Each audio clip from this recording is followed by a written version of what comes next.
আসছে আগামীকাল সর্বপ্রথম সৌভাগ্যবানের জন্য থাকবে Bajaj group of company 150 CC লাল টুকটুকে পালসার মোটর সাইকেল।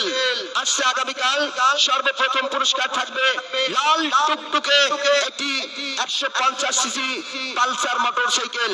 সর্বশেষে আবারও 51 নম্বর সৌভাগ্যবানের জন্য থাকবে Suzuki group of company Suzuki 110 CC Hayate motorcycle. একদিকে থাকবে পালসার, অন্যদিকে থাকবে সুজুকি হায়াতি মোটর সাইকেল। আর এর মাঝামাঝি কিন্তু পুরস্কারের সরাসরি মাঝামাঝি থাকবে একজন সৌভাগ্যবানের জন্য 3 চক্রযান ব্যাটারি চালিত অটো রিক্সা। থাকবে প্রিয়সী ভাবির বায়না একই জোড়া শহীদিয়ান স্বর্ণের কানের দুল। টিকিট কাটতে আপামনি কিংবা খালা কেউ করবেন না ভুল। মাঝামাঝি থাকবে একজন নয়, দুজন নয়, তিনজন নয়, চার জনের